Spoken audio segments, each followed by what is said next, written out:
शुभ सकाळ मंडळी, श्री स्वामी समर्थ. तर आज आहे डोहाळे जेवण, त्याच्यामुळे लवकरच तयारी सुरू झालेली आहे. तर कोण माझ्यासारखी तयारी करून व्हिडिओ काढते, तर कोणाची तयारी अजून बाकी आहे. असंच करत मी आणि छकुली लवकर गेलो दीदीकडे, कारण का तिची आम्हाला तयारी करायची होती. म्हणून हे बघू शकताय तुम्ही, तिची मस्त तयारी केली आणि आम्ही तिचा फोटोशूट करण्यासाठी तिच्याच घराजवळ गेलेलो फोटोग्राफरला घेऊन. आणि ती कारण का नंतर थोडासा डल होतो मेकअप, त्याच्यामुळे आधीच फोटोशूट करायचं ठरवलं. त्याच्यानंतर त्यांनी घराच्याच जवळ मस्तपैकी डेकोरेशन केलेलं. कुणीतरी येणार ग, खूप छान डेकोरेशन केलेलं. आणि माझी मोठी काकी म्हणजे दीदीची मम्मी, तिने डोहाळे जेवणाच्या आयटममध्ये खूप सारे आयटम आणलेले, खूप वेगवेगळी व्हरायटी होती आणि खूप मस्त होतं सगळं. त्याच्यानंतर दाजीसुद्धा आले. दाजीने पण मस्त बाबाचा टॅग लावला आणि त्यांचा पण फोटोशूट सुरू झाला.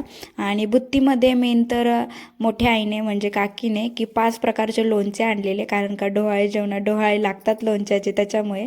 त्याच्यानंतर हळदी कुंकवाचा कार्यक्रम सुरू झाला. ही बघा मी आहे. असंच प्रत्येक लेडीजने हळदी कुंकू वगैरे लावलं. नंतर 5 बायकांनी फळांनी तिची ओटी भरली, कारण का हा ओटी भरायचाच कार्यक्रम असतो त्याच्यामुळे. तर त्याच्यानंतर ह्या ज्या आहेत, ह्या दीदीच्या सासूबाई आहेत, त्यांनी पण मस्त तिला हळदी कुंकू लावून तिची ओटी वगैरे भरली. असं प्रत्येकच लेडीने तिला हळदी कुंकू लावून तिची ओटी भरली. त्याच्यानंतर ही माझी मम्मा आहे. मम्मीने पण मस्त एन्जॉय केलं. तिला तर आवडतंच असल्या गोष्टी म्हणजे एन्जॉय करायला. आणि त्याच्यानंतर जे पण लेडीज आणल्या त्यांना सगळ्यांना बुत्ती द्यायची होती, सगळी थोडी थोडी. त्याची सुरुवात चालू झाली. त्याच्यानंतर असं म्हणतात ना, प्रत्येक गोष्ट काय करताना अभिनंदन केलं जातं, तसंच तुम्ही आई बाबा होणार आहेत अशा निमित्ताने त्यांना हार किंवा पुष्पगुच्छ देऊन अभिनंदन करण्यात येतं असं मला वाटतं. पण मला नाही वाटत ह्याचं काहीतरी वेगळं रिझन असेल. पण बघायला गेलं तर असंच वाटते की तुम्ही बाबा किंवा आई होणार आहे म्हणून तुम्हाला मस्त हार पुष्पगुच्छ देऊन तुमचं अभिनंदन केलं जातं असं मला वाटत होतं. पण खूप मस्त एन्जॉय केला. आणि छोट्या दिदीचं डोहाळे जेवण आहे म्हटल्यावरती हे मोठे दाजी दिदी आहेत हे तर तुम्हाला कळलंच असेल, कारण का मी 2-4 व्हिडिओ ऑलरेडी सोडलेत त्यांच्यासोबत. त्याच्यानंतर मी पण थोडंसं फोटोशूट केला. मी पण जे काय द्यायचं होतं ते देऊन मस्त फोटो वगैरे काढला. आणि आमची आधीच काहीच प्रिपरेशन नव्हतं, कारण का जे विठ्ठल रुक्माई आम्ही ठेवणार होतो ते पण नंतर आम्ही तिथं गेल्यानंतर डिसाईड केलं, कारण का खूप घाई गडबड होतं. ती लग्नाचा आधी लग्न असल्यामुळे काही एवढी म्हणजे काही तयारी करता आली नव्हती, त्याच्यामुळे नंतर आम्ही तिथल्या तिथेच लवकर तयारी केली. आणि जी घाईत गडबडीत आपण डेकोरेशन किंवा काही पण प्रिपरेशन करतो ते खूप छान होतं. तसंच हे सुद्धा झालं.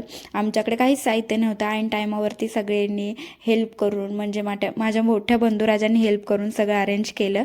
त्याच्यानंतर हातामध्ये स्टिकर पकडून मी काकी होणार, मी मावशी होणार असे करून असे फोटोशूट चालू झाले. हे चाचा चाची आहेत. नंतर ही आहे आजी. असं करत अर्धा फंक्शन झाला. त्याच्यानंतर पुन्हा आईबाबांचा फोटोशूट करण्यासाठी गेला. आणि हे बाळाचे मामा आणि मावशी त्यांना मदत करायची चालू होती, कारण का उशीर पण होत होता आणि अजून एक लग्न होतं, त्यामुळे दीदीच्या घरच्यांना तिकडे जायचं होतं हा कार्यक्रम उरकून. आणि मी म्हणल्यासारखंच दाजी खूप लाजाळू आहे, त्याच्यामुळे इथे फोटोशूट करताना पण ते खूप लाजत होते, कारण का आम्ही होतोच खूप जण त्याच्यामुळे. आणि त्याच्यानंतर हे बघा, हे जे आहेत हे दोघं जण भावी नवरदेव आहेत, कारण की ह्या दोघांचं लग्नाचं बघायचं चाललेलं आहे म्हणून त्यांनी तसा फोटोशूट करायचं ठरवलं. आणि हे न्यू मॅरिड कपल कुठे जाईल तिथं त्यांना थोडीशी प्रायव्हसी लागतेच, तसंच इथे पण त्यांना मी गपचूप व्हिडिओमध्ये घेतलेलं आहे. आणि बघू शकताय तुम्ही किती खुश आहेत आणि खूप मस्त क्यूट कपल आहे. त्याच्यानंतर हे धनुष्यबाणाचं फोटोशूट, हा फोटोशूट करताना दाजी आणि दीदी खूप हसत होते. त्यांच्यासाठी हा मोमेंट खूप एन्जॉईंग आणि मस्त होता. लाईफमधला बेस्ट मोमेंट होता त्यांच्यासाठी.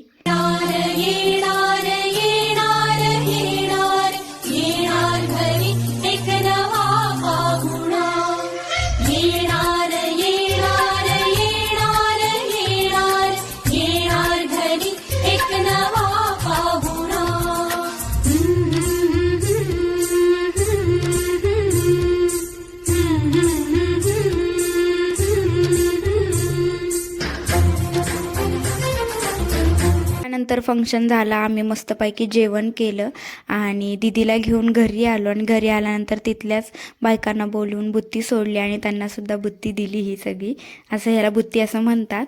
आणि अशा प्रकारे खूप मस्त फंक्शन झाला. भेटू नंतर असाच व्हिडिओ घेऊन. तोपर्यंत बाय.